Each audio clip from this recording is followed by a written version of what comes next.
guys, and welcome back to another episode of Federico Talks Watches. Today, I've got something special for you. But of course, before we get started, customary wristwatch check. I'm wearing the new Breitling Datora B25 Salmon Dial, my favorite watch to release this year. And actually, right here, I've got the Breitling B15 Duograph Split Second. Breitling was nice enough to contact me and ask me if I wanted to review these two watches. Of course, this is not a sponsored video in any way. They did send the watches. I'm going to take a first-hand look, share it with you, my honest opinion, and then send them back to Breitling. However, I do think these are some pretty excited releases, and I'm excited to share them with you. Let's change camera angle and do a little hands-on review of these two great vintage-inspired Breitlings. And if you do want to check them out, link in the description below to Breitling's website. Anyway, guys, here are the two watches. Let's start with the Breitling Premier B25 Datora, a vintage-inspired timepiece from their historical Premier line. This is one of my favorite releases of the year. Let's get the obvious things out of the way. It's a triple calendar moon phase chronograph with a vintage-inspired copper salmon colored dial with applied numerals. It is 42 millimeters in diameter and 15.3 millimeters thick. Not super thick, but definitely a big boy. I love the striations in the case here and the pusher styling along with that sign crown. It's got a sapphire case back, which is housing the B25 movement. More about that in a few minutes. It's got a 22 millimeter lug width, and it is 50 millimeters lug to lug. So while on my 7 3/4 inch wrist, it fits quite well, you do need to have a larger wrist for this to fit well. However, not quite as large as mine. I think as long as you're 7 1/3 and up, you should be just fine. I love the styling of this timepiece. I love the details, the syringe hands, the date windows at the top, the beautiful moon phase at the bottom, which actually, if I set the moon phase, it's got the vintage-inspired kind of smiling, not smiling, rather frowning moon. Absolutely gorgeous. I think the color palette is great. The case has detail. That's a date set pusher right there. As you can see, the polishing is fantastic. A little fingerprint there, but we can go from satin tie polish on the chamfers. Breitling obviously put a lot of thought into this. Now, guys, I will tell you, please ignore these straps. These are calf straps. Breitling is still producing the gator straps for these watches.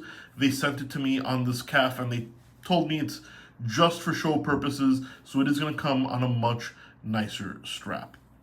Now, flip it around, and you have that B25 movement. Does it look familiar, yet different? Well, it should. It's a Concepto-made movement built on the 7750 Valjoux architecture. However, it is heavily modified. Beautiful decorations. You can see right here, Breitling added a column wheel, or rather Concepto added a column wheel for Breitling, and it's got a slightly different regulation system, as you can see right there. But there is no mistaking this is built on top of a Valjoux 7750 architecture. I will tell you, the chronograph action is one of the smoothest I have ever felt. I mean, it is buttery smooth. You can see that column wheel turning there. I think it does feel great, but I wonder why they didn't build it on top of their B01 architecture, especially with a retail price of $12,950. That being said, it is still a handsome movement. It does feel great. It does have high-end features like a column wheel, and I find it highly, highly attractive. If you're looking for a masculine watch that's vintage-inspired and will pop a little bit with one of the most beautiful dials in the business right now, this is a watch you should take a look at. Now, in a very similar case, we have the B15 Duograph. This might be more technically impressive. It is a split second chronograph. As you can see, chronograph starts, then center pusher here on the crown, it splits. I remember when split-second chronographs were only the domains of Patek and Vacheron and extremely high-end. And there we go, and then we can reset. Absolutely beautiful. Now this has an almost royal blue metallic dial. You've got that pusher with the same striations on the case, but center pusher for the chronograph split. And here we have a modified B01 movement. Manual wind, column wheel, also a split-second attachment as well. Côte de Genève finishing.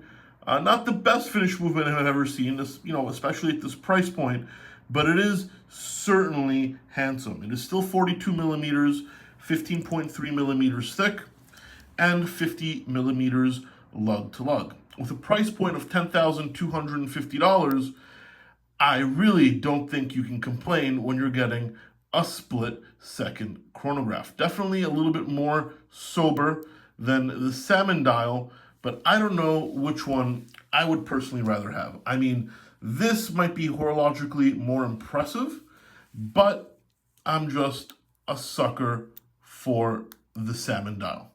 But that's just me. Also notice both come with open case backs, and both come with box cut sapphires to give it that vintage Hesselite look, even though obviously they are sapphire. Breitling releasing some very handsome watches this year, and I'm very happy to be able to show them here on Federico Talks Watches, and thank you to Breitling for lending them to me. Guys, if you want to see more about these watches, link in the description below to Breitling's website, and I thank you for joining me. Have a good one, and take care.